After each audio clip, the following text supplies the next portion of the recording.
Hare Krishna. Hare Krishna. So on behalf of ISKCON, Bhaktivedanta Manor and our School of Bhakti, we'd like to give a warm welcome assembled here for today's special session. This is the second of our exclusive series of events that we're having at School of Bhakti with His Holiness Śivarāma Swami Mahārāja. Haribol. So obviously it's so good, as we mentioned last week, to have Mahārāja back again with us and giving us so much nectar wisdom. Last week, of course, Mahārāja had a fantastic, you could say a debate of sorts with His Grace Vṛndāvana Prabhu. Yeah, Haribol. Haribol to that. Today will be slightly different. It's not so much of a debate, it's more of a kind of a nectar churning session. It's a special discourse on one of Mahārāja's masterpieces, actually, the scripture, the book, Nava-vraja-mahimā. Says Haribol. So it's going to be a wonderful discussion, and Mahārāja will be having this discussion with His Grace Sutapa Prabhu and His Grace Ānanda Caitanya Prabhu. Haribol. So it promised to be very stimulating, very enlightening for all of us. So just a few house rules before we get started. If you want any water or tea or anything like that, there is a table just in the back near the on the, well, your right side, my left side. There's also at the end of the session, there's also a book table where Mahārāja can also sign books, and especially we've got a lot of Mahārāja's exclusive works here, so those who are interested. And obviously please maintain social distancing. Like last week, if you're going to go for the books, please make sure you're doing an orderly queue around the hall. And also, and one more thing, please make sure that you have your masks on. This is a request by the management to please have your masks on. We are still not out of the woods yet, so please take care in that regard. And the session will go on roughly till 7:30. There will be opportunities to ask questions, but a gentle request, make sure, today's is quite a exclusive topic. Make sure the questions you ask are related to the topic, which is around the Nava-vraja-mahimā discussion that's going to happen today. There is opportunity for devotees to also post questions online as well, which we shall also convey to our esteemed guests. On that note, I shall hand over to our devotees who are going to conduct the discussion. I'll hand over to our moderator and facilitator to start off the discussion, His Grace Sutapa Prabhu. Haribol. His Holiness Śivarāma Swami Mahārāja ki.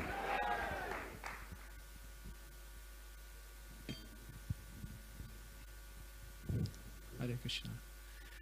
So Hare Krishna, everyone. We're very happy to be here this evening. Before we begin our discussion this evening on Nava-vraja-mahimā, Vṛndāvana, and the beautiful pastimes of Lord Krishna, we'll just begin by invoking auspiciousness, offering our respects to Srila Prabhupada, and in this way preparing our consciousness to enter this wonderful topic. Nama Om Vishnupadaya Krishna Vrishthaya Bhutale Shrimate Bhaktivedanta Swami Niti Namine Namaste Saraswati Deve Gauravani Pracharine Nirvishesha Shunyavadi Paschatya Deshatarine Shri Krishna Caitanya Prabhu Nityananda Shri Advaita Gadadhara Shri Vāsadi Gaura Bhakta Vrinda Hare Krishna Krishna Krishna Hare Hare Hare Rama Rama Rama Hare Hare.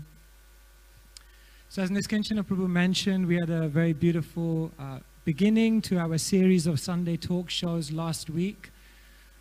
Last week we were very much talking about science, politics, contemporary issues, the situation of the world that we're living in today.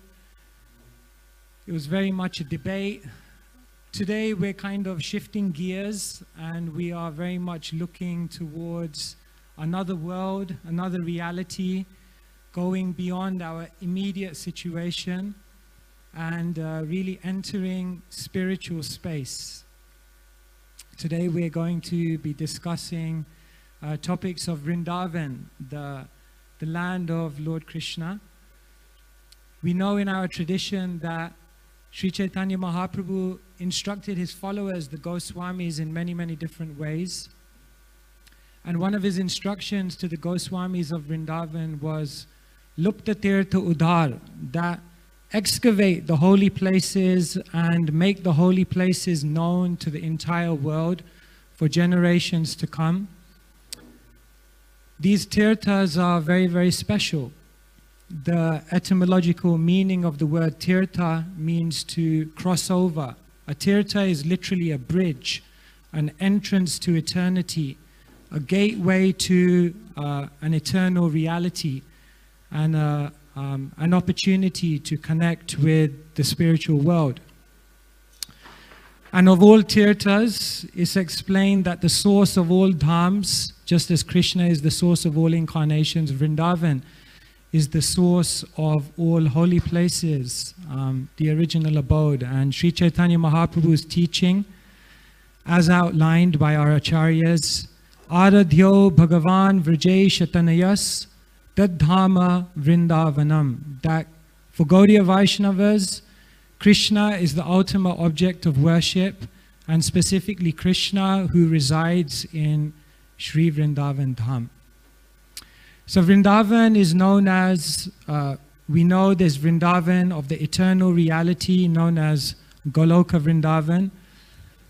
And many of us are also familiar that Vṛndāvan also manifests in this world as Bhauma Vṛndāvan, or the earthly Vṛndāvan. So here on the slides you can see a very beautiful map of Sri Vṛndāvan Dham, 164 miles in circumference. Many of you may well have been on Vṛndāvan Parikrama and visited all of these places, especially during the month of Kartik. So we know there is the transcendent Vṛndāvan, and we also know that there is the earthly Vṛndāvan in this world that each one of us can and each one of us may have also traveled to. But what is also revealed by our acharyas is that Vṛndāvan can also manifest in another way. By the devotion, by the inspiration, by the vision of the Krishna Bhakta, the devotees of Krishna, Vṛndāvan can also manifest in other places. Here we have a drawing of what was previously a piece of land in Hungary. And by the vision and inspiration of the devotees of Krishna, this piece of land has now been transformed into what we call an envisioned dham, non-different from the Vṛndāvan that we can travel to. And so we'd like to begin this evening by asking Mahārāja, this is the piece of land that you see, and this is the Vṛndāvan that has been envisioned and created by all the Vaishnavas of the Hungarian Yatra, led by His Holiness Śivarāma. So Mahārāja, we'd like to begin by asking you, how does that process take place by which a seemingly ordinary piece of land in Hungary then becomes a holy place which is non-different from Vṛndāvan?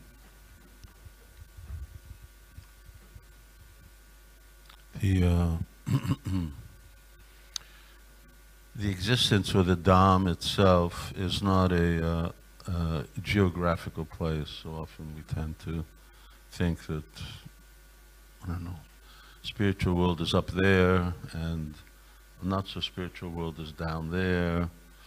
But even from the study of the fifth canto, cosmology, we get an idea that the universe is not just a three-dimensional thing, and many of the accesses that are available are based on consciousness. There's one lecture where Srila Prabhupada talks about places in the world where you can access higher domains. Sounds almost like a,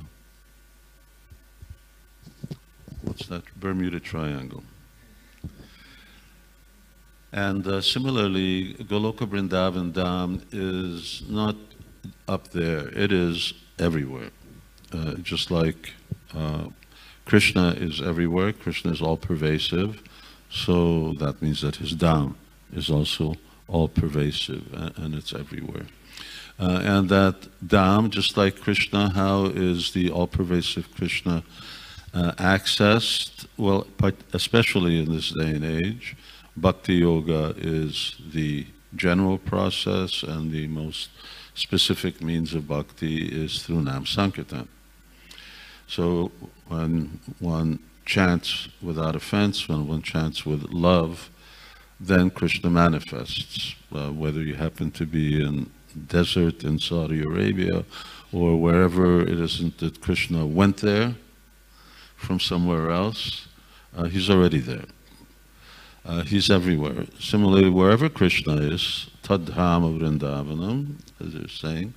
So, Krishna is Svadharma Bhagati. When Krishna leaves this world, the Dham also leaves with him. When he comes, the Dham also appears.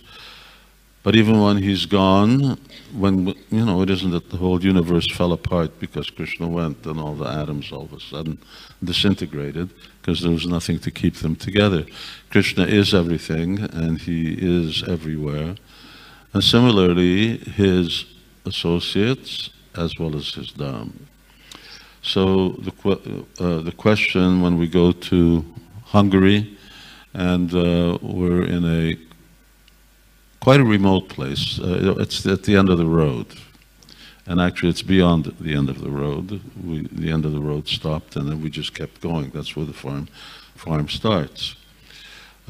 We devotees wanted to establish Srila Prabhupada's vision for a self-sufficient community that is also a spiritual retreat, a place of pilgrimage, as Srila Prabhupada would write in his 7 articles. So the real founder of New Vrajadam, just like the founder of New Vrindavan and the founder of everything in ISKCON, is Srila Prabhupada, whether that happened in Srila Prabhupada's manifest presence or Prabhupada's absence. Srila Prabhupada wanted it. So based on Srila Prabhupada's desire that these things happen, when devotees' desires connect with Srila Prabhupada's desire, then Krishna becomes very attentive. And similarly, the Dham also becomes attentive. So Krishna in the form of Radha-Shyama Sundar, and then his Dham, Prabhupada also writes that wherever the deity is, then Vṛndāvana is there. And of course, wherever Krishna and Vṛndāvana are, Krishna manifests all of his pastimes as well. So really it's a matter of consciousness. I guess I should keep it short, but the Boma Vṛndāvan, which is Vṛndāvan in India, that's the Vṛndāvan that we all go to, that's called Boma Vṛndāvan. That Boma Vṛndāvan is specifically and directly sustained and maintained by Krishna. So it is, all of these dhams are maintained by a certain potency, by a certain energy. So even when the locals neglect to take care of their temples and the streets and the holy places and to keep the sacred Yamuna clean, but nonetheless the dham stays there by Krishna's desire. Similarly, holy places, here we have the same thing here. So this is New Gokula. And therefore we have Gokulananda here, and the same thing that goes on in New Vrajadam also goes on here, and the same Dham is also present here. How conscious or not conscious we are of it is another thing, but specifically the maintenance or maintaining that Dham will partly depend on the deity's will and also the devotees who are really sort of dedicated to that end. Does that answer your question? So, Mahārāja, there are hundreds of ISKCON temples around the world. Can everyone hear? So there are hundreds of ISKCON temples around the world. Are each of those equal in terms of their Dham status? Or is there something which differentiates the degree to which the Dham manifests in a particular place? Nothing competes with Bhoma Vṛndāvana. That it has a unique status. My understanding is that Bhoma Vṛndāvana, as Srila Prabhupada described it, it is like the embassy. And the embassy of Goloka Vṛndāvana. And other places are like consulates, which is almost identical, but at the same time, some of their functions may vary. Consulates can easily be withdrawn, just like, well, now in Afghanistan, and I'm just trying to remember somewhere else, where they just immediately in the smaller cities withdrew the consulates. But embassies are generally a much more solid statement that yes, our country's interest is here. So Krishna's interest in being here and making himself known is there. So and in terms of the individual places, it will depend on how the manifestation of those places, or how much they manifest the identity of a Dham and the energy of a Dham will depend upon the devotees. It's just like chanting Hare Krishna. Is everybody's chanting Hare Krishna equal? Well, the mantra is the same, but depending on the consciousness and how devotees chant, the mantra reciprocates proportionally. Similarly with the deities. So Lord Kapila Dev says deities want to talk to devotees, and the devotees want to talk to the deities. So some devotees may hear the deities, if the very advanced devotees, but others not. The deity is the same. And yet according to the Jejatamam Prapadyante, according to the devotion of the devotee, then they will perceive it differently, or even a different level of potency will be manifest. Krishna reciprocates, the Dham will reciprocate. If devotees are oblivious, then they may have difficulty perceiving it. If they're under very difficult conditions, for instance, I was just in Soho Street. So Radhalana and Ishvara or Krishna. So, but you're in Soho Street, you're in downtown London, in that extraordinary environment. So you've really got to be Krishna conscious to actually conceive of the idea that yes, I'm actually in Vaikuntha, in the spiritual world. Srila Prabhupada wrote to Sarvamangala Devidasi here at the manor, that wherever our temples are, these are actually Vaikuntha. So Vaikuntha in the general sense. So the temples themselves already generate that atmosphere. How much we reciprocate with that, that means how much will they manifest a certain degree of spiritual potency. So consciousness, Nam Sankirtan, deity worship. Would you say those are the key ingredients which elicit the manifestation of the Dham? Many things. Srila Prabhupada gave us his books. So Krishna's pastimes, the truths of Krishna, understanding actually Krishna, Jyomambaiti, Tattvataha, to understand Krishna in truth. These things are really integral to having the right perception, consciousness, and appreciation that something is actually beyond my perception, and yet I have the faith, because everything will start with the faith. I have the faith of that it is here and how it's here. So whatever requirement makes up Krishna consciousness, those ingredients are needed, like with everything. In other words, it's appreciating things as they are, and we do it in so many different ways with so many different things. This is just another. It's how do you appreciate the presence of Srila Prabhupada in his murti? How do you appreciate the presence of Srila Prabhupada or the spiritual master in his Vani? So according to how you value that, to that degree you become empowered by it. If you don't value it, then it's just words. But if you really appreciate it, then it becomes something that empowers you, enables you to mukam karoti vachalam pangum langayati girim. So Maharaj, you've explained how the essence of a dham is that Krishna is the center. Of course, we hear this in Shastra. Yatra gayanti mad bhakta tatra tistami narada. Wherever the devotees are chanting and engaged in absorbed Krishna consciousness, Krishna appears there.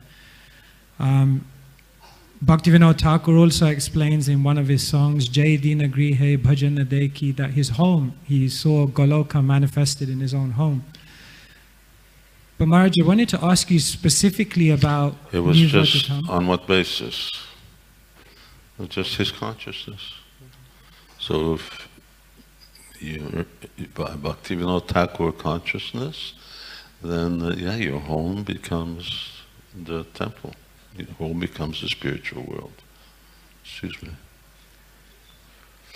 What we see in New Vrajadham is something, I would say, which is very unique, maybe extra special, that what you've done is not just created a community in which the chanting of Krishna's names is done in a very absorbed and powerful way, but what you've actually done is recreated almost the geography of Vṛndāvana. So we can see here on the slide that Vṛndāvana has many, many landmarks and beautiful places where Krishna performed different pastimes. And you've established those same places in New Vrajadham. Just like we have a parikrama, you have a parikrama of New Vrajadham that the devotees go on. So can you tell us a little bit about how you actually took the geography of Bhoma Vṛndāvana and mapped that into the geography of New Vrajadham, and how you actually established all these places in the way we see it in front of us here? The original impetus or inspiration was the temple president at that time asked me to write sort of a spiritual constitution, not how the yatra or the temple will work, the New Vrajadham will work, but what's its spiritual foundations and something sort of brief. And so first I began by actually researching on the Dham. I really regret that at that time Sandarbhas weren't really made available in English.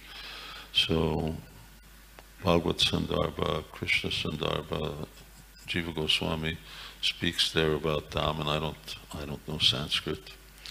But other than that, information about Dham Tattva was not easy to come by. In fact, I don't find any chapter anywhere in any book, Dham Tattva. Prabhupada, of course, was the first port of call, and after that, I went through other Shastra, Bhagavatam, and Caitanya Charitamrita, and then Puranas, and I've got a big library of thousands of books. So I really selected the ones that I could.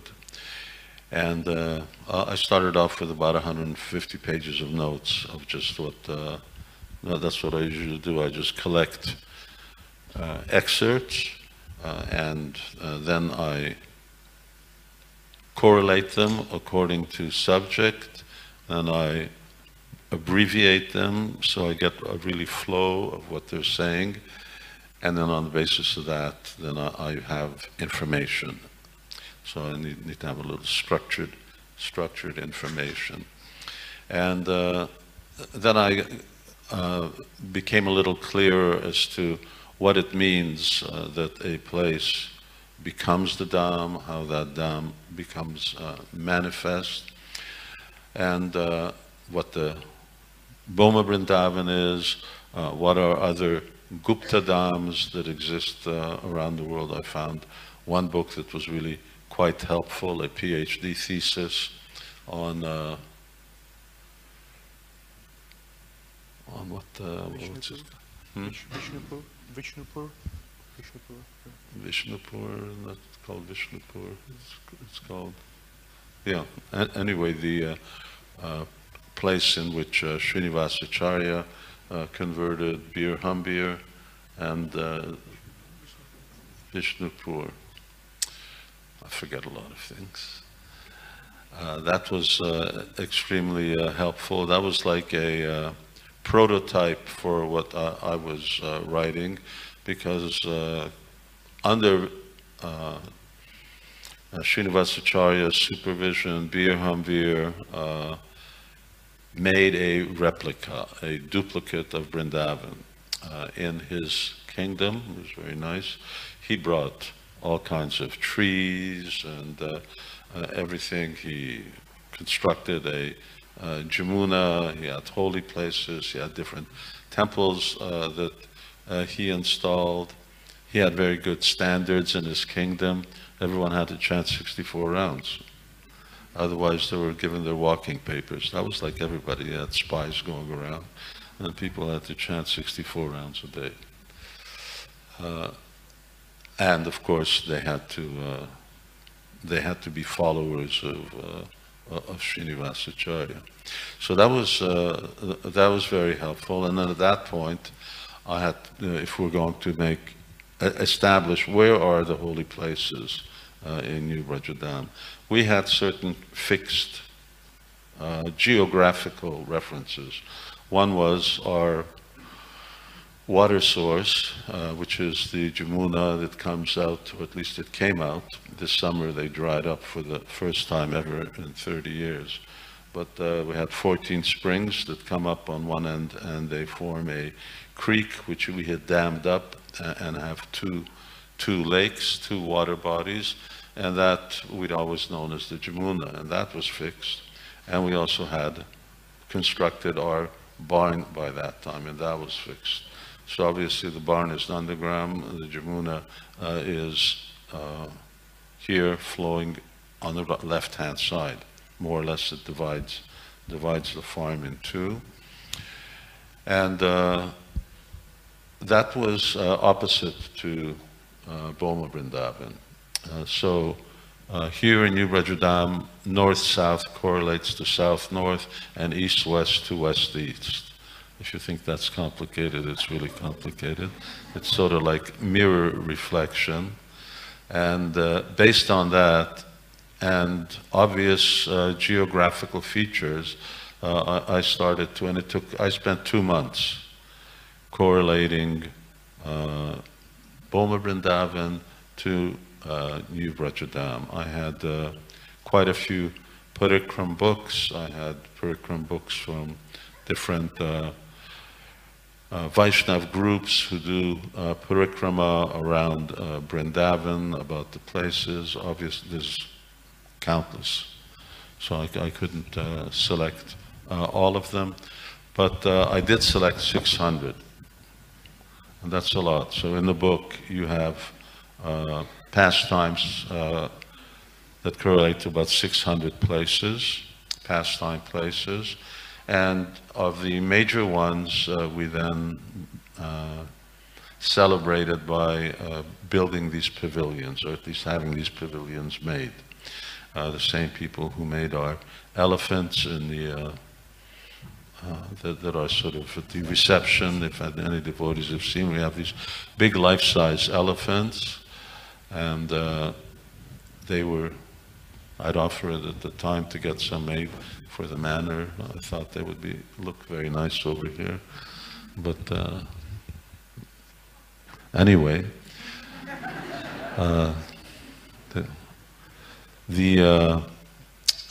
we have 14 pavilions. Nandagram, Bharshnana, and Govardhan, 2 on Govardhan. So these holy places are specifically marked out, mapped out. And then I worked out an inner parikrama, an outer parikrama, as is sort of customary, on which people walk. Yes, thank you. Those are very good. And I spent some time walking out there. Since I'm going to write about it, I may as well go check it all out. So it was easy here. And this was before the time of drones also, unfortunately. That would have made life very easy, or comparatively easy. It is, in certain places it's bush, in certain places it's muddy, but it was a lot of fun. It was very educational.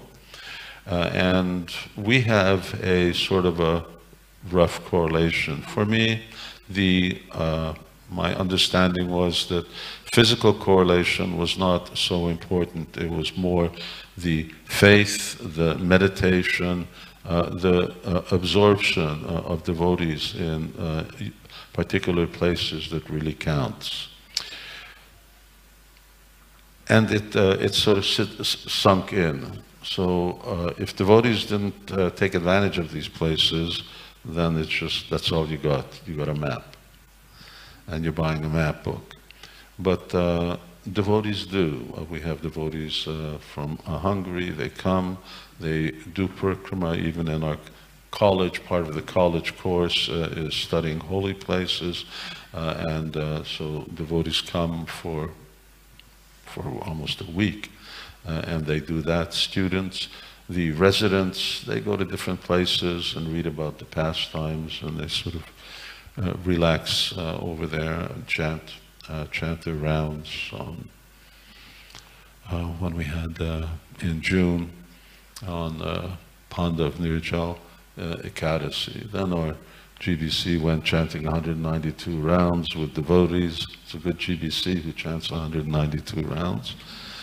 And went to different places with a group of devotees chanting. So that actually really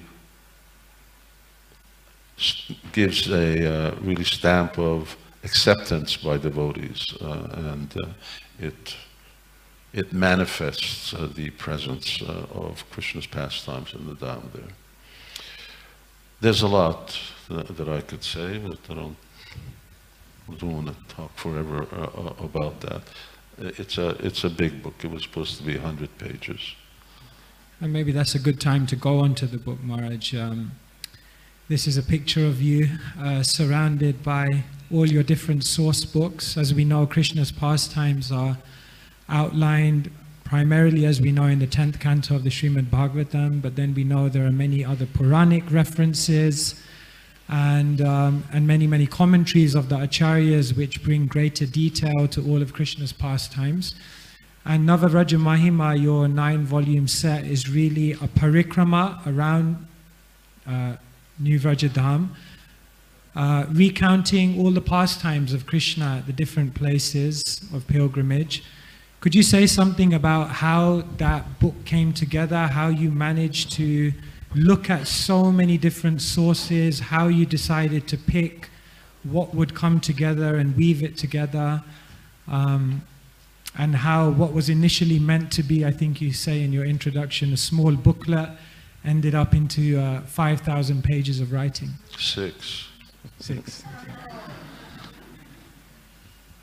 It was, I'd written a few books up till then. Usually they were always on schedule, and according to plan. In other words, I planned this would be about this big on the basis of the topic and the amount of research I'd already done on it. Nava-vraja-mahimā was a different book. It sort of went at its own pace. I went on parikrama. I mean, I couldn't write out there. Sometimes I would actually go out to places, but generally I had to be by the computer, by the reference books. But I would walk the parikrama according to going actually on parikrama of Vṛndāvana. So that was Brajmandal parikrama, and I went through multiple places, and I wrote about the places. Anyone who, if you read these parikram books, the pastimes are, you know, they say this is where Krishna and the cowherd boys lay down and took rest under the tree. So that's, how do you elaborate on that? As Kaviraj Goswami says, how do you fluff it out in the same way that you sort of fluff out a little piece of cotton and make it into a big ball? And that's really what took place as I went from place to place, and the fluffing out became fluffier and fluffier, and it got bigger and bigger. I realized it sort of had a life of its own, and I was just going along for the ride. So something was manifesting. Even later on, devotees asked me about the book. I mean, I forget. I'm multiple books down from this one, and I don't remember very much. When we start talking, then things come. But the referencing went along that basis in terms of pastime. And then I always considered putting in relevant tattva and philosophy as the occasion required. And it often did to actually highlight either certain features relating to Krishna. Later on, when I finished, and I finished in the 6th volume. And then, of course, we had this map book, which is really a map book, as a 7th volume. But then I thought that this would really be complete if it's relevant to both Gayatri mantras that devotees chant, as well as the holy name. It's a lot of work. And I wrote for, I can't remember, how long did I write for? 6 years. Huh? 6 years. 6 years. And I was writing 8, 10, 12 hours a day. So it was a wonderful absorption. It was a real meditation for me. That was one Vaishnav who knew and sometimes would live with Srila Prabhupada at the Radha Damodara temple. He sort of commented that when it was asked, well, did Srila Prabhupada do bhajan and so on, as we usually envisage devotees in Vṛndāvana doing bhajan, and he said, well, it seemed like his bhajan was writing. That was Srila Prabhupada's bhajan, commenting on Srimad Bhagavatam. So that it became a real bhajan. And Mahārāja, I have to ask you on that. You're a guru, you're a GBC, you're probably... I'm not a GBC anymore. Oh, you were a GBC. Someone else is the GBC. You're probably a port of call for all kinds of managerial issues and chaos. And how in the midst of all of that are you able to simultaneously switch off and enter into that kind of absorption which is required to produce something like this?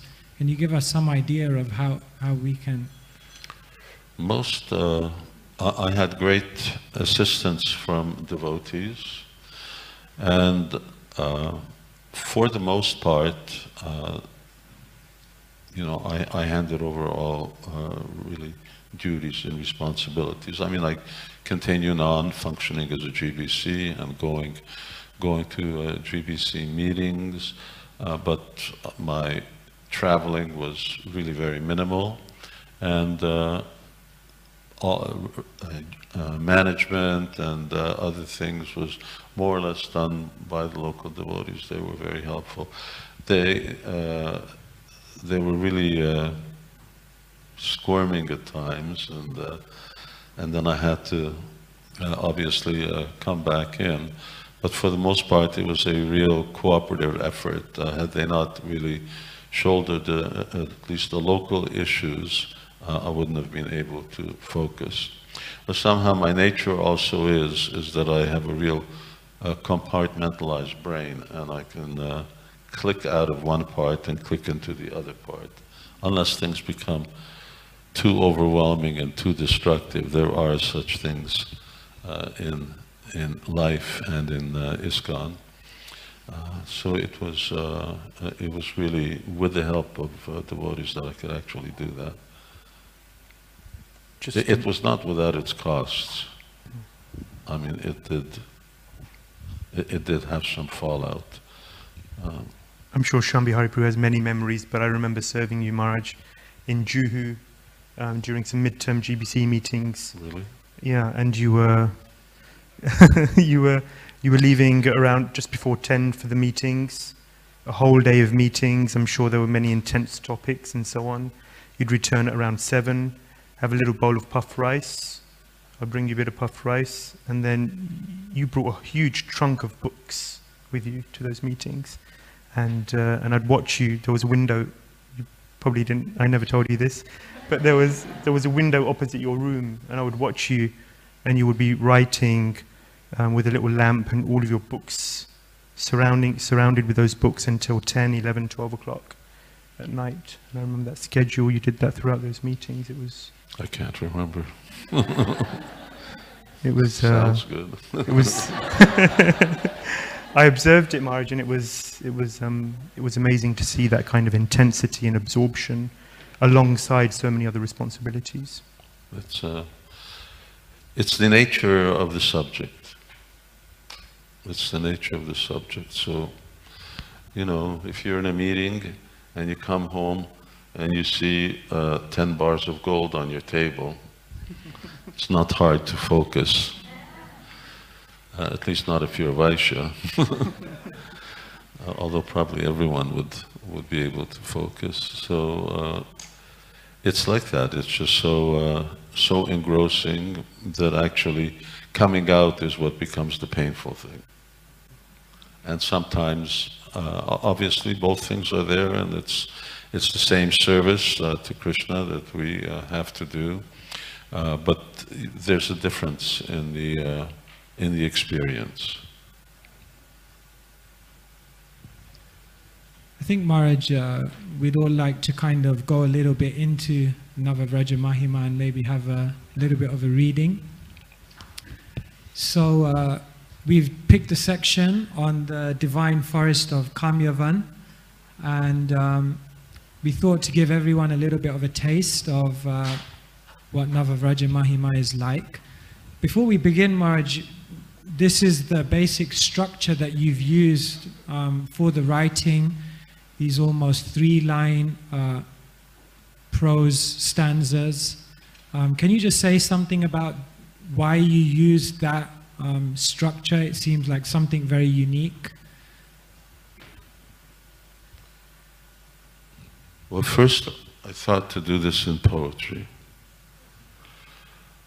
and tried, but then I also timed it, and I realized how much longer it's going to take to do this in poetry. So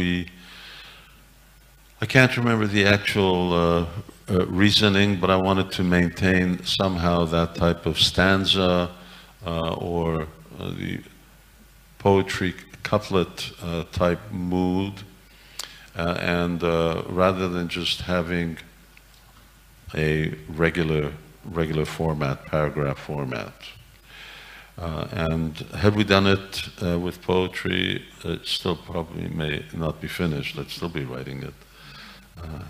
To make it actually really nice, and I don't know, iambic pentameter or something like that, A-B, and make it make sense, make it nice, have a proper meter. It would be a lot of work. And what to speak of for the editor would be even more work, how to edit this. It's one thing to write it, and then someone's going to correct all the mistakes and keep all of those things. So this was sort of an alternative. It's a little different, it's a little poetic, and it's also gives a little more of a light feeling, especially when you have so many volumes in your hand. Then it's easier to read. It makes the reading easy. I'll just go a little further. It's something that I've developed in the current book I'm using very much, to use layout as a form of communication and as a form of facilitating the message. Usually writers, publishers want to conserve space because, you know, the bigger the book, the more it costs. And there are ways of facilitating expression, just like, you know, if you paint a picture with someone's facial expression, then that gets a particular message across. Fear, happiness, laughter, and so on. So you can do a similar thing just with how things are laid out and how you break up either conversations or even paragraphs. And now I'm writing the current one. There's a producer's nightmare. I'm trying to do it actually in of course, this whole book is 5-color. But we're doing the same thing, but multiple different colors. For quotations and text is one color, quotation is another, and then running head, which is what you got here on the top, another color. Make it easier on the reader. And we did that with this latest book because, well, I can read this, but some other things I can't read anymore. So made it with really big letters. That's why it's so big, actually. And that added 100+ pages onto the book, just to make it such a big font.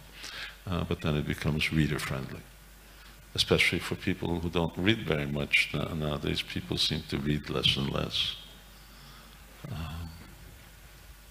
Okay, so we'll let's read a little. Have a little bit of a reading, yes. So I'll begin reading. Is it possible to get the slide up here so everyone can follow along? And Marge will... Can we turn this off? It's really, this is just flashing on and off for us. So either just keep it on or turn it off. So we're reading about the forest of Kamyavan. The word kama means desire, and because the fulfillment of every kind of desire is perfected in this forest of many charming kamya groves and lakes, it has always been known as Kamyavan. Kamyavan forest fulfills not only the material desires of its visitors and the spiritual desires of Vaishnavas, but also Krishna's and the gopis' hankerings for pure, amorous, loving exchanges, known also as Kama. Also called Kamavan, Kamyaka, Kamyakavan, this fourth forest of Vraj qualifies visitors to relish the Lord's abode by freeing them of sinful reactions and blessing them with pure devotion. Who's been to Nandagram? Who's been to Kamyavan? Yeah, few devotees, few hands. When you come to Nandagram, then you've been to Pavana Sarovar. So the road that's between Pavana Sarovar and Nandagram, you keep going, then you come to Kamyavan. and right beyond Kamyavan, you're in Rajasthan. So you cross the state line. And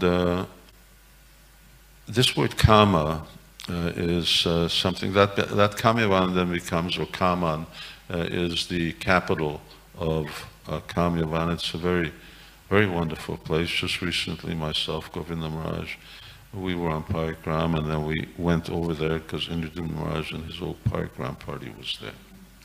If you're going on that road, just to the left, against Nandagram Hill, Nandishwar Hill, there's a wonderful place of Krishna's footprints. There are multiple places in Vṛndāvana where Krishna's footprints are embedded in stone. These are really good footprints. And the people who are there, the Sevites, are very, very nice. They're very friendly. Krishna's footprints, cow's footprints, and you can do whatever is respectfully you want to do. It's a very, very nice thing. I just want to comment this word Kama, and Srila Prabhupada generally translates it as lust. It has really a lot of meanings. It also means here, as is stated here, desire. What we perceive here in the material world as love, affection, etc., are different aspects of the original Kama, Isha, Krodha, Isha, Rajaguna, Samudbhava, of the original Kama. That's the cause of our being in the material world. You call it whatever you want, but that's what it is. And when we're talking, we use the same word, the same terminology, which often may put us off as to what actually this really is about. When we're talking about calm in the spiritual sense and those things that relate to Krishna's pastimes, we're talking about the really highest expression of loving devotion, and particularly in the mood of the conjugal mellow, Krishna's relationship with the gopis. But it is, as Srila Prabhupada really goes to extraordinary endeavor to point out that this is not anything ordinary, but this is something very spiritual and transcendental, and it's not something that we should identify with our experience. And maybe we'll come back to this later, and that is what often makes devotees wary about getting into these topics, because they're worried that it is going to inflame their own karma, which is the material karma, or the material reflection of that transcendental thing. And here, Kamyavan is the place that fulfills all desires, a very favorite place of Krishna's pastimes. Kamyavan abounds with sacred places, of which the most prominent lakes, thrones, temples, and pillars each number 84, although scriptures say that they total in the hundreds and thousands. The Shastra state that when we talk about holy places in Vṛndāvana, the number is 60 billion. So every single tirtha, dham, holy place, whatever else exists anywhere in the universe, are all in Vṛndāvana. Now, it's not that they have some representative aspect in Vṛndāvana. All holy places have their origin in Vṛndāvana, and it's very important to understand that. So, for instance, I don't know if you want to go, and Sridham Mayapur is the same. They're just a reflection of each other. So, if you go to, I don't know, Rishikesh, Haridwar, the Haridwar up the Ganga is just actually the expansion and the extension of the original Haridwar, which is in Vṛndāvana, which is actually further up by Badrinath. And the Badrinath, here in Vṛndāvana, it's called Adi Badri, original Badri. This is the original Badrinath in Vṛndāvana, and its expansion is up in the Himalayas. So every holy place is there, and this is where the holy places originate, because everything comes from Krishna. So everything comes from Krishna's Dham. So anything holy comes originally from Krishna and comes from Krishna's abode. Kaman, the village of Mother Yashoda's parents, lies at the heart of this forest. Nanda Maharaj lived in Kaman on his way to Nandagram, as did the Pandavas for a part of their time in exile. It is said that King Kamasen renovated many of the area's sacred sites, which had almost been lost to the influence of time or to man, as was the case for the lakes that were filled in for agricultural use. Krishna is fond of Kamyavan for its beauty, for the variety of enjoyments it offers, and for the delicacies he and his friends are assured of tasting at the house of his maternal grandparents. As the Gopas arrive in Kamyavan, even the cows are excited to see the boys scramble up the trees, pick the ripest and juiciest fruit, loudly taunt one another with jokes, or throw fruit at their friends. The Gopas flail their arms and open their eyes wide as they point out to Krishna the odd shapes in certain gardens, groves, or structures which abound in the mysterious forest of Kamyavan. Its lakes are full with every variety of blossoming lotus flower. Its gardens are just as bountiful with flowering vines, and the forest is rich with mysterious desire trees that glow with splendor. The boys wander here and there. Finally, they enter a branch of the Yamuna, form two groups, and enjoy colossal water fights that attract the cows and the forest creatures as spectators. Finally exhausted, the boys put on dry clothes, gather fruit, beg the local people for food, and, along with their lunch packs, enjoy a special picnic in the shade. After resting, they happily head home. In the book, you will see many reference points.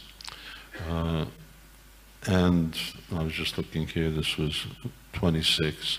This description of Krishna entering Kamyavan is from based on a book called Preyo Bhakti Rasarnava, which is a very interesting book because it's all about Sakya-ras.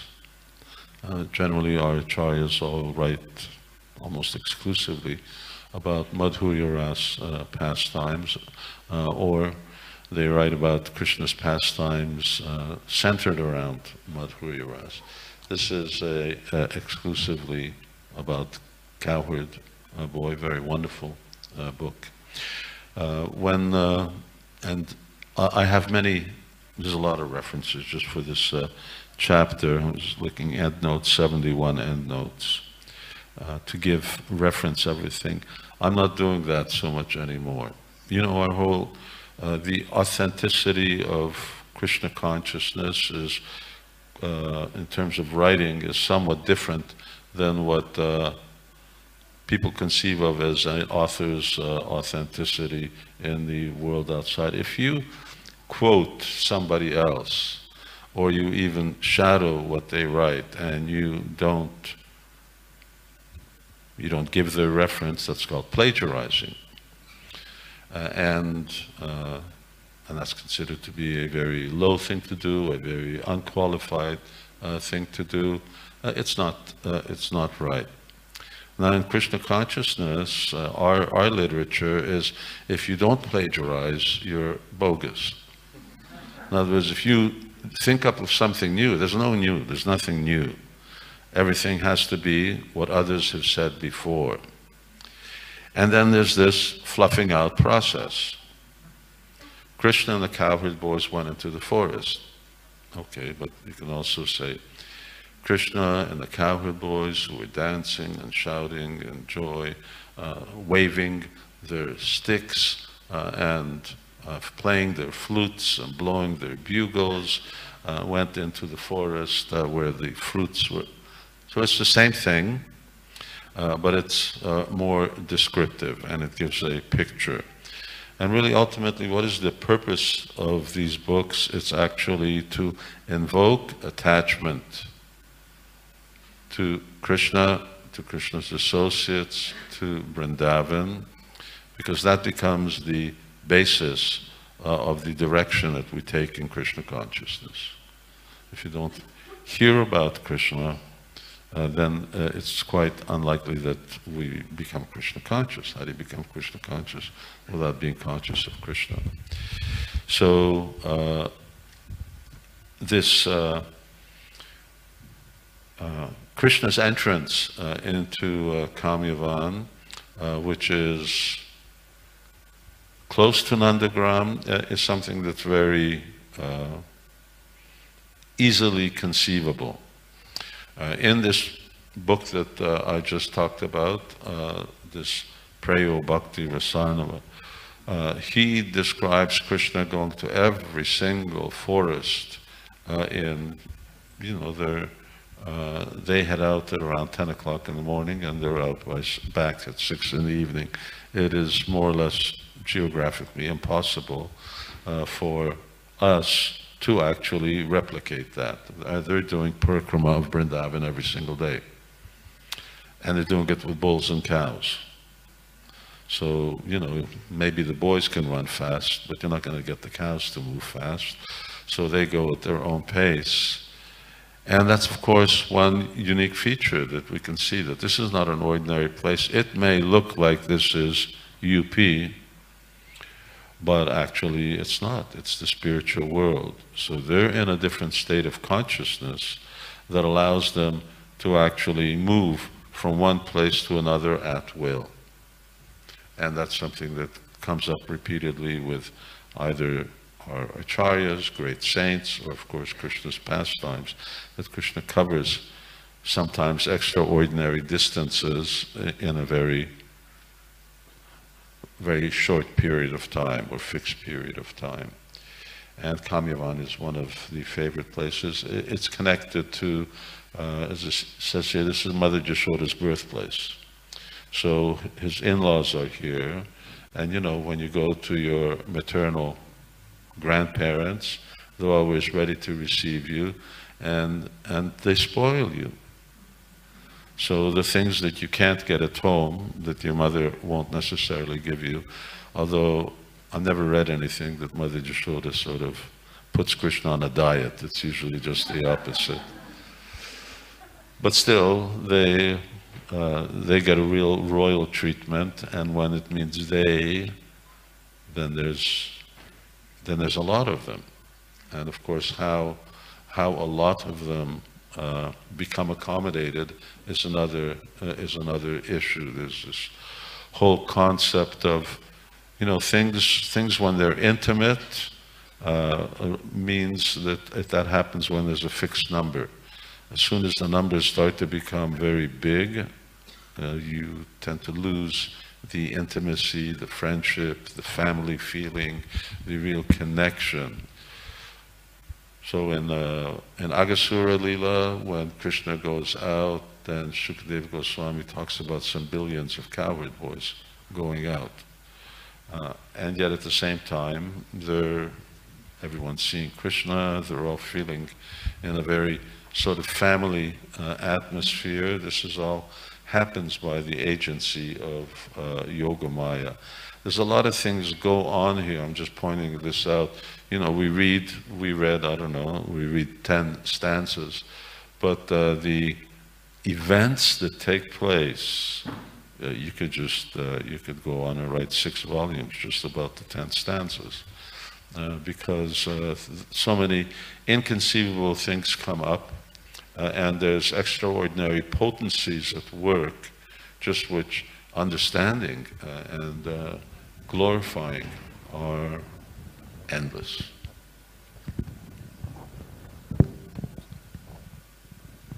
Caitanya Mahaprabhu came to Kamyavan from Govardhan. The Lord performed parikrama of the forest, bathed in all the lakes, and visited all the pastime places before proceeding to Nandagram. Janava-devi and Virabhadra Goswami visited Kamyavan on separate occasions. Both followed the path taken by Caitanya Mahaprabhu, enjoying a tour through the sacred lakes and groves. The eminence of Kamyavan as a pilgrimage place and a residence for renunciates has attracted many great personalities to its lakes and groves, all of which perpetually emanate spiritual mellows. In ages long past, the great Durvasa Muni would come here to reflect on the pastimes of Krishna had performed in a previous day of Brahma, as well as those he would perform in the present one. On one such visit, during the Satya Yuga, as Durvasa Muni slept, a boy from heaven mischievously cut a few strands of the sage's matted locks as a memento to show off to his friends. The sage awoke and at once realized that he had been the butt of childish jokes. The Muni cursed the boy, "Since you crawl around to cause mischief, become an alligator for the duration of 4 ages." The boy begged forgiveness, and out of compassion the sage replied, "When the Lord of this forest, Krishna, appears in Navadvip as the son of Sachi, he will deliver you by his Nam Sankirtan." The boy then assumed the form of a crocodile and took up residence within a lake in Godrumadvip. He terrorized animals and humans as he waited for his promised deliverance in the far distant future. 4 ages later, as predicted, Caitanya Mahaprabhu appeared in Mayapur. The Lord and his childhood friends once came to play near the lake, where they were warned of the presence of the crocodile. The locals said, "No one bathes or drinks here out of fear of a giant crocodile." At this, Nimai Pandit approached the lake, loudly chanting Krishna's names, and at once attracted the creature. The crocodile came out of the water and touched Lord Chaitanya's feet, at once regaining his original form. Falling before the Lord and offering prayers, the boy retold the story of how he had been cursed. After offering obeisances and praising Caitanya Mahaprabhu, the youth returned to his heavenly abode to bid his parents farewell. As Durvasa had predicted, the boy then returned to Godhead. So this pastime comes from Prema Vivarta. And so this wasn't really just it wasn't on the Parikram schedule. It was just from a completely other book that I wouldn't have normally looked at or found, but it was extremely relevant, informative. The concept of doing parikrama is very important. You know, just like Muslims, all good Muslims are meant to do Hajj once in their lifetime, at least. Some do more often. So Gaudiya Vaishnavas, as a general principle, they would all go to Vṛndāvana, and they would all aspire to go to Vṛndāvana, and at least once in their life do Braj Mandal Parikrama. Same thing with Navadvip Mandal Parikrama. Part of the function of this book is for people who can't go to Vṛndāvana, aren't able to do the full parikrama, they can actually do the parikrama through systematically reading, because ultimately the parikrama is a state of consciousness and is done with one's own devotion rather than just simply physically going, although physically going should not be underestimated. Lord Krishna was the first, well not Krishna, when Krishna in Uddhav Sandesh Krishna tells Uddhava to deliver a message, and he gives a path by which Uddhava should go, how to actually get to Nandagram. And he gives all the different places, and he describes certain pastime places, again, all in just one line. And it's not a full parikrama, but it's from Mathura to Nandagram. And Krishna says where you do go and where you don't go. He says, avoid the place where I killed Kuvalyapita, you shouldn't go there. And that's just not a good place to go. And then he tells him to go to another place where there's lots of swarms of bees. This is a very, very auspicious place to go, a very sweet place. And then he tells different places, one after another. Go to this place. This is where all the gopis, not gopis, all the girls, weren't gopis anymore, all the girls as I entered the district of Mathura, they were all waiting there to look at me, and they glanced at me. So it was very good. This is where my uncle, buffalo farm is. This is where they make wonderful yogurt, and I used to go here and eat yogurt all the time. Coincidentally, it's called Sahara. And so you should also go there, and in that area you'll see a place where I used to sit on a rock and play a flute and call the deer, and the deer would come to my flute playing. So that's the original parikrama, and then Caitanya Mahaprabhu went, and so many other devotees. You see here, Janava, Virabhadra, all devotees actually did Brajmandal parikrama. It's one of our devotional activities. It's something that we should do once in our life. I remember Kripamoya Prabhu, I hope he doesn't mind my quoting him, Kripamoya Prabhu doing it barefoot, and at the end he said what it was like. He said it was a near-death experience. A lot of things, when you go for that whole 48 days or however many days it goes for, and of course the person who was originally leading that was our Lokanath Maharaj, and it's many things come up. You really come face to face with who you are. A lot of things get stripped away, just like if you do Dandavat Parikrama, Govardhan Dandavat Parikrama, Radhakund Parikrama. Radhakund Parikrama is pretty easy. You can do that in 2 hours.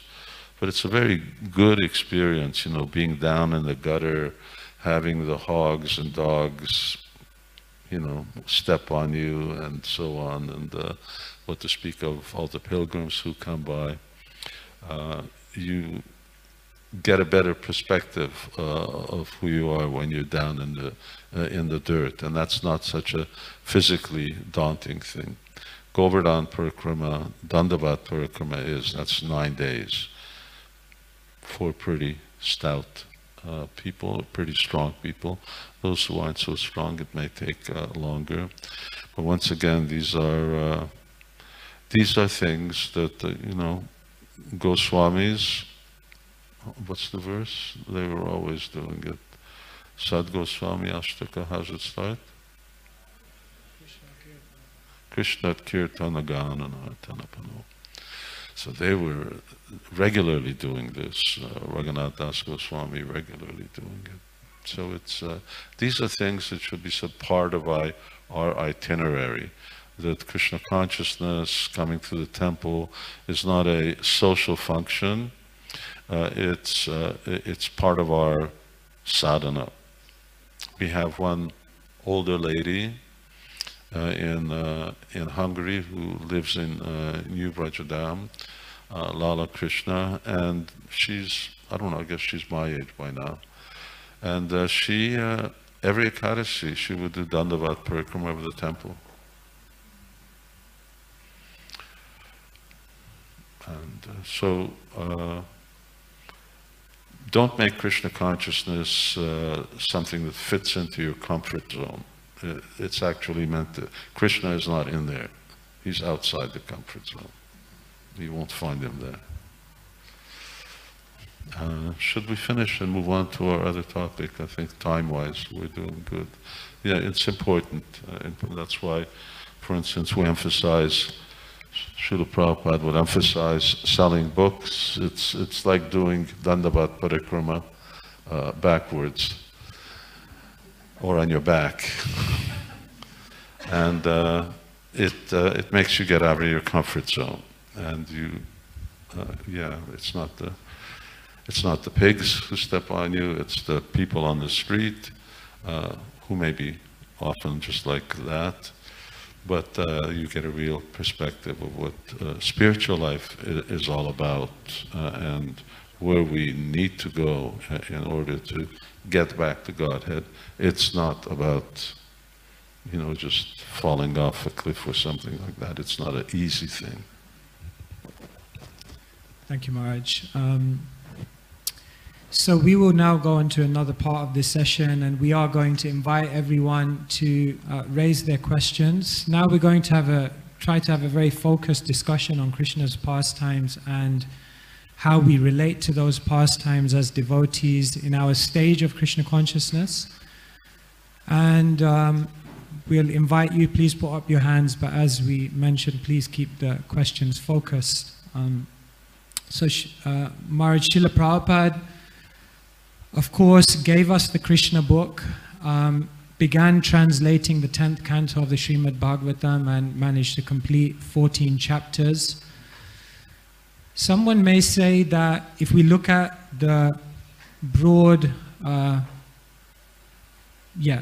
Srila Prabhupada has given in terms of his writings, he hasn't necessarily seemed to have gone into depth of Krishna's pastimes. If you listen to his lectures, then generally he doesn't have extended narrations of Krishna's pastimes. It seems that Srila Prabhupada's presentation of Krishna consciousness was, perhaps we could say, had a greater emphasis on tattva and philosophy. And so, why was it that Srila Prabhupada didn't elucidate these pastimes in such a detailed way? Is it because he didn't have time? Is it because he felt the audience maybe was not ready to hear such detail?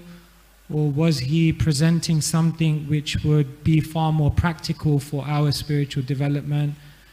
Could you say something about why we don't find this level of detail in Srila Prabhupada's presentation of Krishna's pastimes? Well,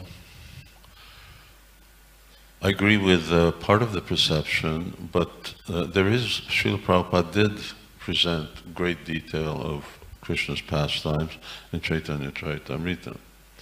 So you have Antya Lila, most of the Madhya Lila is Caitanya Mahaprabhu's absorption, where Caitanya Mahaprabhu is going on for pages discussing Krishna's features, his face, his pastimes, so many things. Caitanya Charitamrita is really detailed, and in some places in a very, in Srila Prabhupada's way and Kaviraj Goswami's way, sort of very innocent way discussing Radha Krishna's Leela, Krishna and the Gopis. So there's a lot there. A lot more than there is in Krishna book. Of course, Srila Prabhupada didn't get to Srimad Bhagavatam, didn't get further on into Bhagavatam's Krishna's pastimes. But there is there, which indicates that come the proper book, Srila Prabhupada was not reluctant about presenting what our acharyas presented, and Kaviraj Goswami did. Srila Prabhupada also, I believe in the introduction to Krishna book, lists amongst other things Vishwanath Chakravarti Thakur's Krishna Bhavanamrita Mahakavya as something that devotees should read, and as well as the other books of the Acharyas. So, yes, Prabhupada didn't have time. Prabhupada had to give the foundational texts which we need, Bhagavad Gita, Srimad Bhagavatam, Caitanya Charitamrita, and Nectar of Devotion. Nectar of Devotion, by the way, the latter part of Nectar of Devotion is just Krishna Lila. So the examples that Rupa Goswami gives are all just like these stanzas, Krishna Lila. The description of bhavas, anubhavas, sattvika bhava, and so on, they're all illustrated. So we do get things there, and Srila Prabhupada had no reluctance to present or translate these things. And then Srila Prabhupada wanted us to write. He wanted his followers to write.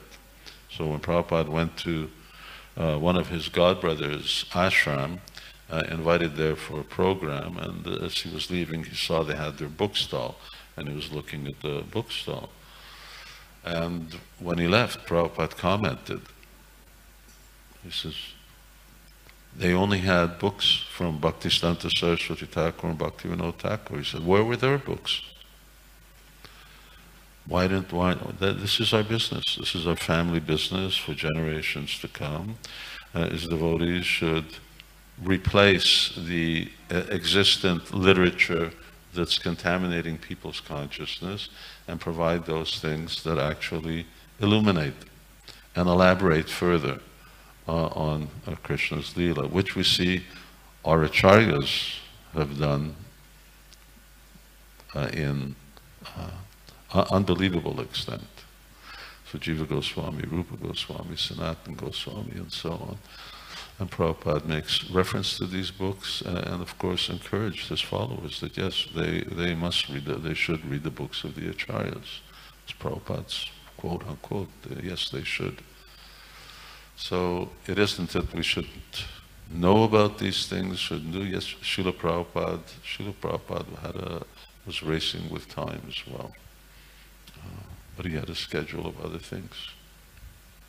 Based on that, Maharaj, why then does it seem there's a reticence amongst devotees, a kind of hesitation to study about Krishna's pastimes? Is that something historical, something that went wrong? Is there some basis to that hesitance? Or is it something which we need to overcome? I guess some devotees do feel like that. There was the historical event of what's called the Gopi Baba Cub, goes back to the early 70s, which devotees are aware of, which really related to devotees prematurely and getting into a sort of a group happening of reading just exclusively Krishna's pastimes with the gopis. And Srila Prabhupada neither liked the format, neither considered those who were doing that actually qualified to do that type of thing. That didn't make it wrong. So, if you have your 5-year-old child fiddling around with your knife in the kitchen cabinet, you get very upset. If you have a 25-year-old, cooking a meal and taking out knives and so many utensils, then what's the problem? So it's a question of who's qualified to do. Ultimately, we are the Krishna consciousness movement, and we're meant to have that access to transcendental subject matter that will make such an impression within our hearts that this is what we want to be and what we want to do. Are Prabhupada's books enough? Yes. Actually, just chanting Hare Krishna is enough. We don't even need any of the books because the holy name will reveal all those things if we chant it properly. But Srila Prabhupada did give us books to help us chant properly, And he also expected that his followers would also write books. Should they write books just on tattva, just on philosophy? You're going to have a lot of books sitting on the shelf, because devotees are just not going to read only tattva books. A few devotees will, but Krishna's pastimes are automatically attractive. Tattva is also attractive, but it requires a certain type of person who just sort of feeds off that. So there is a, if that fear is there, it's, you know, you tell a child, don't come near the fire. But you can't cook if you don't come near a fire. You can't stay away from a fire forever. So yes, maybe there should be a certain fear, but the fear should be in perspective. I should hear things and do things according to my qualification. Sve sve adhikara ye nishta. And it's a very important principle. It's the principle of education. So you don't take a child and stick him into university. Why not? Well, he may not even know how to count, what to speak of read. So he doesn't have the qualification. The same thing in terms of consciousness, the spiritual qualification has to be there for every step that we make. That's why you don't get initiated when you walk in the door. You have to become qualified for first initiation. Then you have to become qualified for second initiation. And then you really have to become qualified for the initiation that you took, because maybe you weren't actually really fully qualified in the mode of goodness, and so on. So to hear Krishna's pastimes, there's two things. One thing is to hear them and know about them, which is what Srila Prabhupada gave in Krishna book. And another is to actually start systematically studying them. And there's a distinction between the two, and especially systematically studying a certain type of Krishna Lila. So devotees should know about these things. Otherwise, how do we become Krishna conscious? So we become Krishna conscious when we make the proper effort, and a lot of, just like the world that we live in, everyone's looking at their telephone. There's information, there's so much information that they're gleaning that's making an impression in their minds. Our idea is the devotees should constantly be hearing and remembering about Krishna, so that that impression upon their hearts, first of all, purifies all of these other things, and then really inspires them. They become really Krishna conscious. Day and night, you're just thinking about Krishna. So when you do that a lot, then it's there, it's constantly there. And then chanting Hare Krishna becomes a lot easier. You wanted to ask something? Yes, Marty. So if someone is reading, well, first of all, if a new person comes through the door, we give them Bhagavad Gita and we'll give them Krishna book. They can read. At what point, tonight we're talking about Nava-vraja-mahimā, at what point can someone access a book like this? I think many people look at it and they think, that's too much for me, even before they've even opened the pages. No, it's just like Krishna book is not too much for anybody. Krishna book is the pastime and the philosophy. And it's very, very simple. Probably the most difficult part of Nava-vraja-mahimā is the part describing Gayatri mantra and the Hare Krishna mantra. The other things is just in the same vein as Krishna book. They're just more pastimes, more pastime places, familiarizing the reader with Vṛndāvana and also New Vrajadam at the same time. Can you elaborate a little more on what is that qualification which allows someone to enter into these pastimes in terms of a deeper study? At what point? What do you mean by enter? Well, first of all, to study, because you said there's this differentiation between reading and studying? At what point is someone qualified to study? Well, they can discuss that with their spiritual master. To actually start focusing on something is generally based on a general attraction. The whole idea is seva sararupena siddharupena chotrihi tadbhava lipsuna karya. So Vraja Loka Anusharataha. So in many places Rupa Goswami says Vraja Loka Anusharataha. We should follow in the footsteps of the residents of Vṛndāvana. How do we follow? We hear about them. And why do we hear about, I don't know, cowherd boys? Why do we hear about Mother Yashoda? Because we have a particular attraction for that.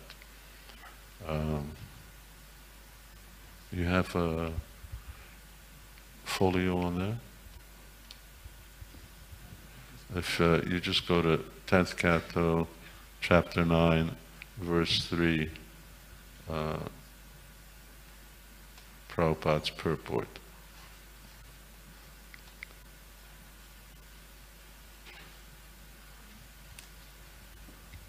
And you can see what anyone who's got it, just let me know. Should I read the purport? You got it? Yes.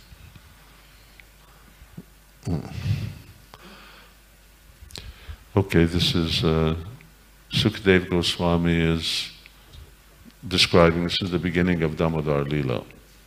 He says, dressed in a saffron yellow sari with a belt tied about her full hips, Mother Yashoda pulled on the churning rope, laboring considerably, her bangles and earrings moving and vibrating, and her whole body shaking. Because of her intensive love for her child, her breasts were wet with milk. Her face, with its very beautiful eyebrows, was wet with perspiration, and malati flowers were falling from her hair. You have to picture Srila Prabhupada is laying down. Or if he's not laying down, he's very sick. He's in Vṛndāvana. This is sometime in the summer of 1977 or in the fall. And he writes the following. Anyone who desires to be Krishna conscious in motherly affection or parental affection should contemplate the bodily features of Mother Yashoda. It is not, and now Prabhupada always puts in a warning, it is not that one should desire to become like Yashoda, for this is Mayavad. In other words, you can't become Mother Yashoda. Either in parental affection or conjugal love, friendship or servitorship, in any way, we must follow in the footsteps of the inhabitants of Vṛndāvana, not try to become like them, meaning them. Therefore, this description is provided here. Then Prabhupada continues, and this is what you're asking about. Advanced devotees must cherish this description, always thinking of Mother Yashoda's features, how she was dressed, how she was working and perspiring, how beautifully the flowers were arranged in her hair, and so on. One should take advantage of the full description provided here by thinking of Mother Yashoda in maternal affection for Krishna. So when a devotee become advanced, that he has some level of attraction. And is that level of attraction sufficient, pure to qualify him? He has to, either his guru or his gurus have to confirm it. Then he can start doing what Srila Prabhupada points out here, that one should meditate, one should take advantage, always think about this.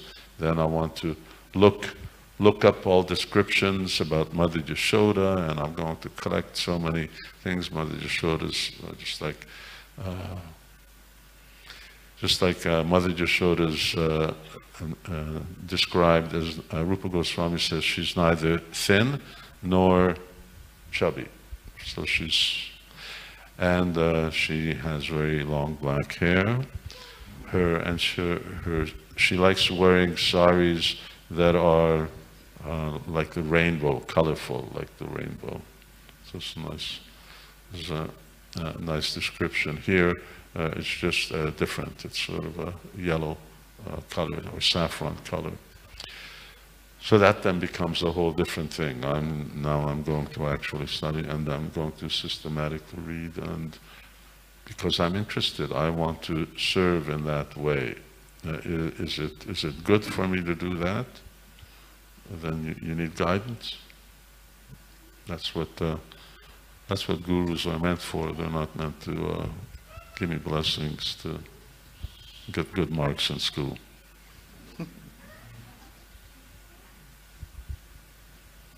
We just open up to the floor. I don't know if anyone would like to ask any questions on this topic and how it relates. Yes, we have a question here.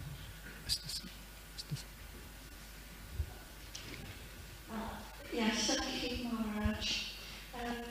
A fabulous lecture with many questions. One thing we didn't touch on a little bit was what does Parikrama do for you?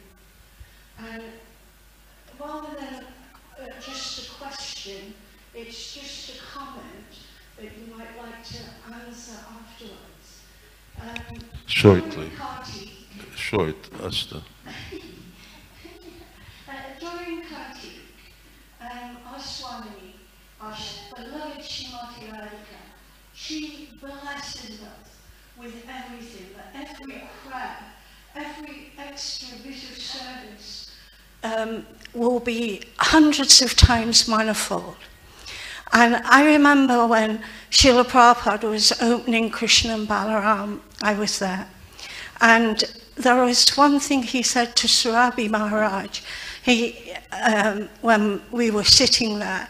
And he said to Surabi Maharaj, you should do parikram with an intensity of prayer where the pastimes will manifest in your heart. So during Kartik, when we go to those pastime places, and we bow down, like Maharaj said, with that intensity, that sincerity, that faith, we beg for those pastimes to manifest in our hearts. The Dharam can give it us. Giri Govardhan can give us prema. Vṛndāvana, the original Vṛndāvana is saying, come here, will give it to us. And not only that, there's our sincerity, intensity, our spiritual master can give it us. So the whole process of Krishna consciousness is to manifest what our lives are going to be like in the future. We're all going to be in Vṛndāvana. That's where you will be, where my dear Śivarāma will be. That is where our Srila Prabhupada is. So of course we all want to go there. So parikram is very important. And for Maharaj to come here and explain so beautifully about Hungary, but how he's manifested Vṛndāvana there. Also, Radhanath Swami manifested it in Bombay, in the village there. Unbelievable. And Maharaj has also explained to us that within our own hearts, we can create Vṛndāvana and a parikram. So I'd just like to thank you all. Thank you. Bless you. Maharaj, would you like to comment anything on parikrama, anything further? Everything she said is wonderful. That wonderful quote I didn't know to Surabi. That was wonderful. The Prabhupada had said that, yeah.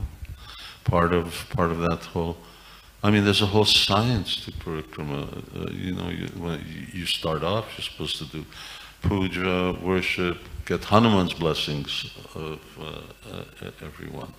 And you start off in a certain place, and it's a meditation, it's absorption of the leelas that take place.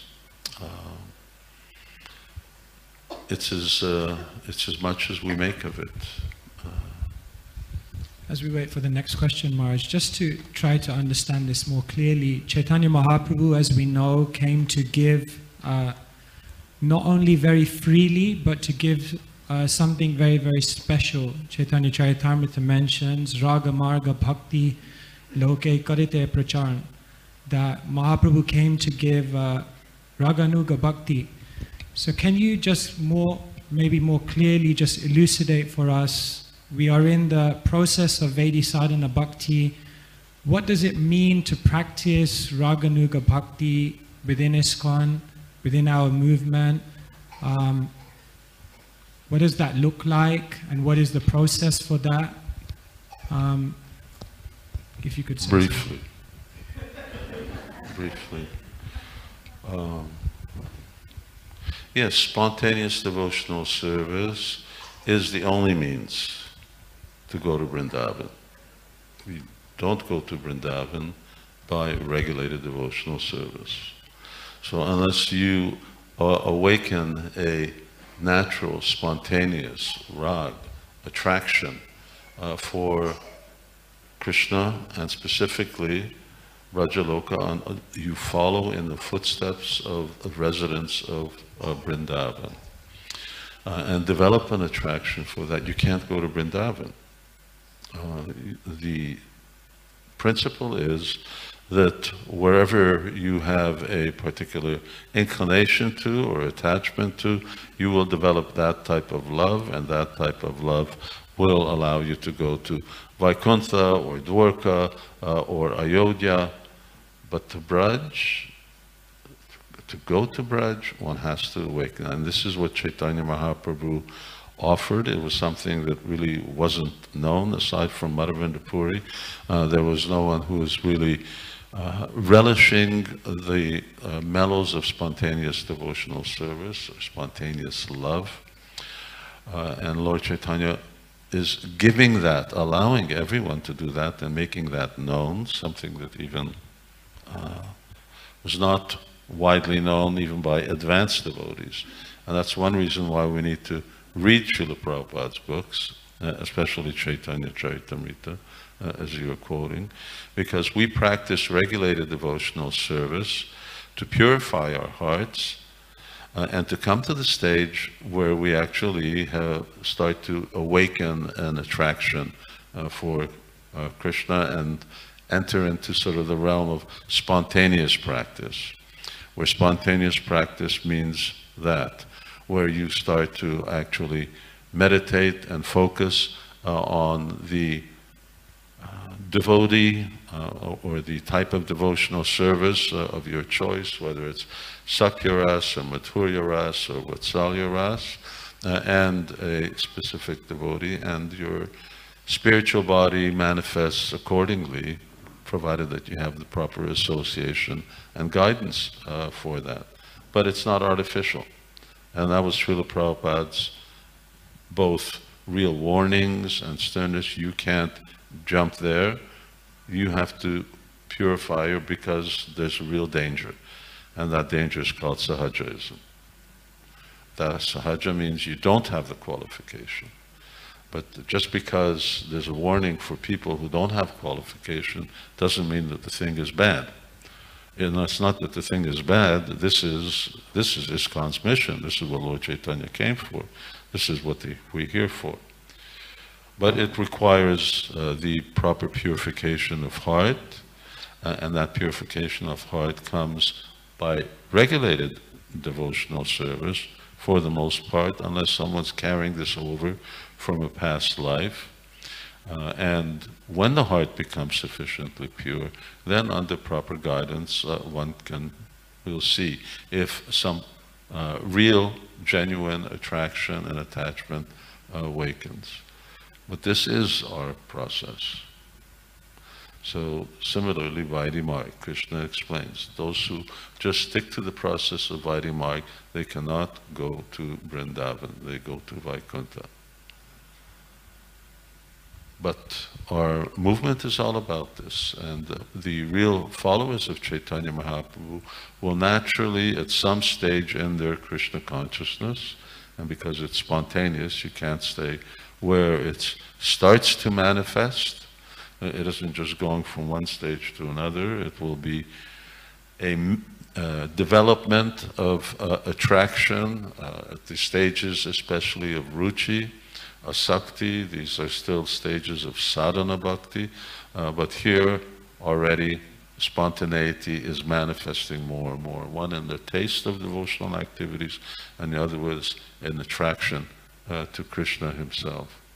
But certainly when one crosses the bounds of conditioning, and when it comes to the transcendental platform, when one comes to the platform of Bhava Bhakti, at that stage, all those who are real followers of Chaitanya Mahaprabhu enter into the stage of devotional practice, spontaneous practice. It's not really practice as we practice now, but at the same time, it's also not sadhya. It's not perfection.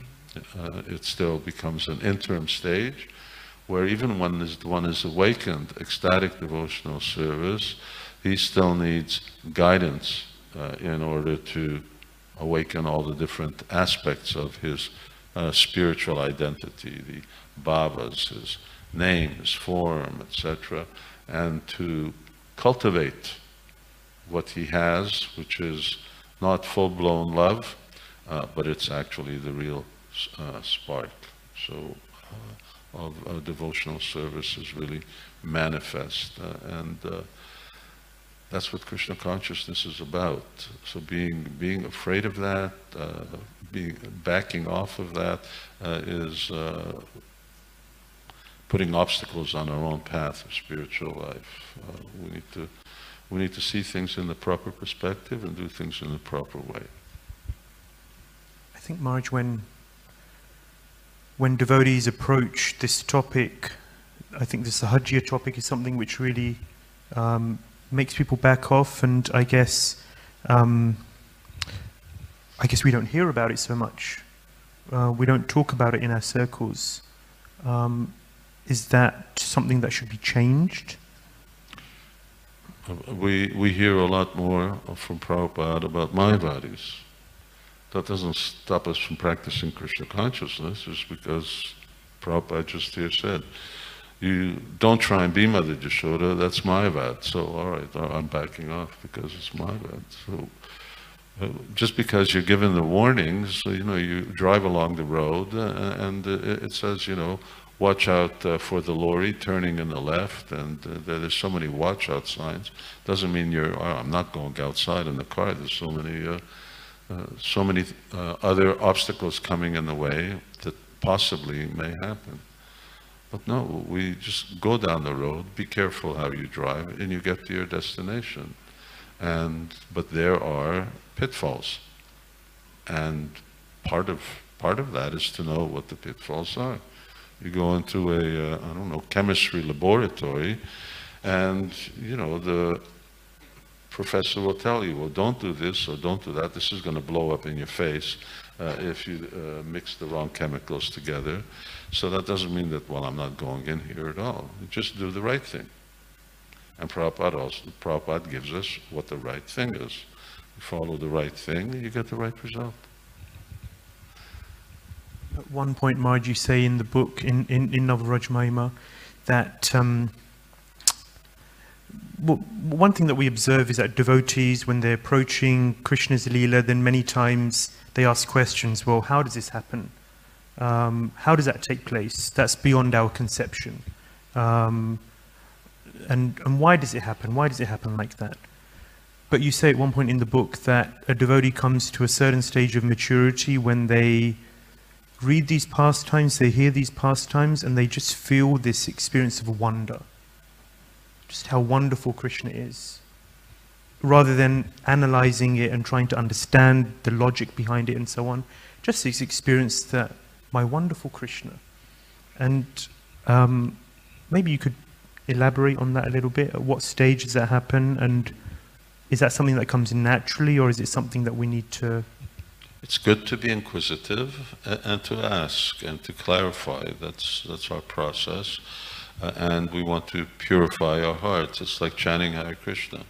We struggle. How do I stay awake? How do I keep my mind from wandering, etc., etc.?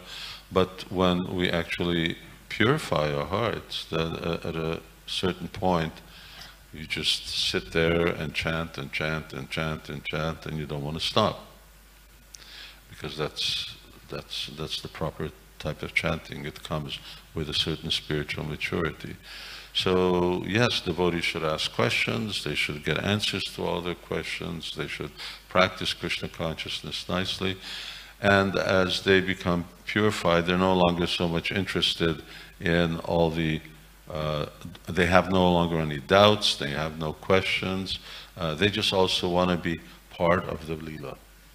And you enter into that Leela by hearing it, by just allowing yourself to be absorbed as a hearer, not in any kind of participant. But I really want to hear, and there's nothing that obstructing my hearing process. So that means that you get a real relish. It's just like when you don't get in the way of chanting Hare Krishna, then the holy name manifests its potency. So Tava Katamritam Tapta Jivanam. So this is life. It started earlier on, introducing our talk, that this is another reality. There is no other reality. This is reality. This is the only reality, and everything else is illusion. This is all illusion. This is the reality. And what is spontaneous devotional service? Well, just look how we are absorbed in the material world. It's very spontaneous. It's very natural. That's how we're meant to be absorbed in Krishna consciousness. And another example is all parents know children. 3-year-old, 4-year-old, 5-year-olds, when they play, I'm Hanuman, I'm Ramachandra, I'm this, they're absorbed. That's spontaneous devotional service. They really identify with persons. So in the same way that we're naturally connected with this world, and sense gratification, material life comes so naturally, that same way actually is how we're meant to be absorbed in Krishna and things related to Krishna. And that's spontaneous devotional service. But it means switching from this faith and contamination to the material world, which requires Vaidhi, Siddhanta, philosophy, real purification of the heart. And when we realize that we have no fathers, mothers, brothers, sisters, children, friends, etc., but there are only spirit souls and there are devotees, and that this material world is all Krishna's potency and Krishna's energy, then it starts to become very natural life. It's like waking. Prabhupada says, waking up from a dream. So when you're dreaming, it's spontaneous, you're absorbed in that dream, but when you come up, then you wake up and again you come into this reality. So this is the reality. And we need to wake up to that reality, but that requires love. It requires attraction. That becomes the key feature. You can't make it happen. It's spontaneous. It's natural. If something's natural, you can't make it happen. You can't go over to a fruit tree and start beating it because you want the fruit in April when it only gives the fruit in July. Nothing's going to happen. So it's spontaneous, and it will happen if we do the right thing. What did Srila Prabhupada say? And what did Prabhupada do? So study it, and if you study it, then Prabhupada wants us to be lovers of Krishna, mad after Krishna, Prabhupada said. And I guess that's really the function of Nava-vraja-mahimā is really to allow us to absorb in Krishna, and to learn more about his name, form, qualities, pastimes, abode, his associates, and to really grab that kind of attraction. You said we can't do something, but I guess sort of absorbing ourselves in the practice and hearing about Krishna, at some point it rubs off. Yes, it rubs off. This is why all acharyas wrote books. We got tons and tons of wonderful literature that Srila Prabhupada did want us to read, that did access. People have a natural inclination to hear more, to know more. Krishna is unlimited. So therefore all of these things are really unlimited. Two qualities I can just point out without appearing self-serving is, number one, unfortunately, the quality of many of the books, with the exception of BBT books, that are translations of Acharya's works are not representative of the content. And very often neither is I can't say the translation because I don't know Sanskrit, but neither is the English. The English is often it takes a lot of work. I probably read a page over that I write at least 6 times, if not 10. And then an editor does the same thing. Nava-vraja-mahimā had 2 editors. And then a proofreader goes over it again, and then it gets laid out, and then it gets printed. So we need to represent the quality of the subject matter has to be in a presentable way. And so often devotees complain that, these books are expensive. We're sort of spoiled by the sort of volume that the BBT books are distributed at allows them to actually sell at a relatively low price, especially in the English language. So we've printed, I don't know how many millions of Bhagavad Gitas.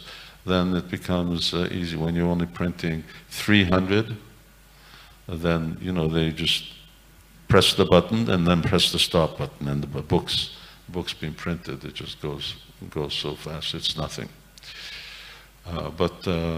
Yes, the quality of these things, the real gold standard is Brihad Bhagavatamrita, BBT's Brihad Bhagavatamrita, in terms of English, in terms of clarity of presentation, in terms of the scholarly translation and explanation.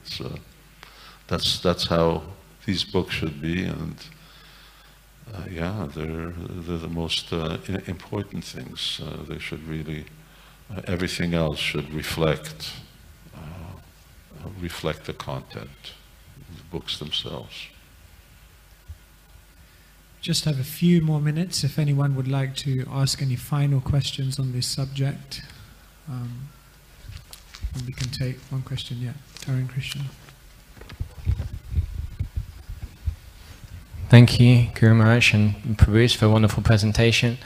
I'd just like to ask Guru Maharaj that Srila Prabhupada said that wherever you read his books, it's like biting into a sweet ball. It's sweet everywhere. It's always tasty. Shrutakirti Prabhu relays that. But I've also heard that you were answering a question recently to one devotee, and you were saying that when devotees become more mature, they'll be more attracted to Krishna's direct pastimes, like in the 10th canto Śrīmad Bhagavatam. So how is it that Srila Prabhupada says it's all absolute, it's all has the same taste, but at the same time then also you'd said that when devotees chant names of Krishna that are more direct, that are relating to his Vṛndāvana pastimes, they get more purification. So how do we correlate those two things? My earlier statement that it's very important to know what did Caitanya Mahaprabhu come for, what did he teach, especially what did our acharyas from him, what did Srila Prabhupada say. Srila Prabhupada was with us for 12 years, he said a lot of things. You got to put it all together, you can't just take one thing. So you have to put the whole message all together. It's just like, you go in the classroom and the teacher said this and you walk out and you think, now I know everything. I mean, it's a 4-year course. You can't just go on the basis of what the teacher said today. You have to go the whole length. And part of the challenge of going back to Godhead is you got to put the puzzle together. You got to take the pieces, and it's just like jigsaw puzzle, right? When you have the picture, you cut it up. So you take pieces and you have to put all the pieces together. That means studying what did Srila Prabhupada say, so that ultimately, because we have to have the conviction and the faith based on our own research. So Srila Prabhupada said, well, just chant 16 rounds and follow regulative principles. But he also said, if you don't read the books, what's the use? So Srila Prabhupada really struggled for that. And this is our culture. Our culture is not just writing books, it's reading books. And that's what we should really sort of dedicate our time and stay away from other things that take our time and contaminate our consciousness. And that's of course a whole other issue, another direction to what is what we do and then what we don't do. Because, I don't know, social media, YouTube videos, television, movies, etc., these things are just the antithesis of what hearing about Krishna is all about. This is hearing about what Maya is all about. So good quality association, and ultimately when you take those things, Prabhupada said this, but Prabhupada also said that, and Prabhupada said, see what picture it actually really makes. And devotees need to be convinced. What did Caitanya Mahaprabhu? Just read Caitanya Charitamrita, and that's how we study Srila Prabhupada's books, and then we get a very clear picture that yes, this is what Srila Prabhupada wants. But in a worldwide movement, at the same time when you're trying to bring people from the animal form of life and try and coax them to become human beings, then you don't just start talking about Raganuga Bhakti. That may be the goal, but we're doing so many things simultaneously, and that's why it has to be a systematic process. And we see that devotees, have a difficulty in getting up early. You can't get up early in the morning. In Goloka Vṛndāvana, they don't sleep, and they're tired, and they got red eyes, including Krishna, from not sleeping enough. So you better get ready and don't try and be well rested.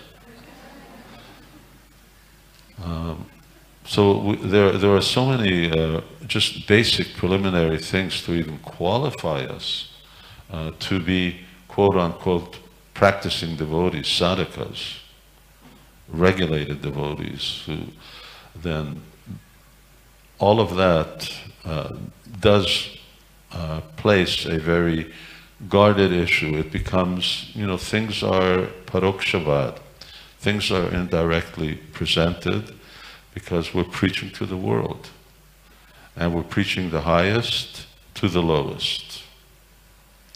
And somehow or another we got to bring everybody step by step forward. And that requires expertise, and that was Srila Prabhupada's expertise. That everything's there for the kindergarten to the PhD.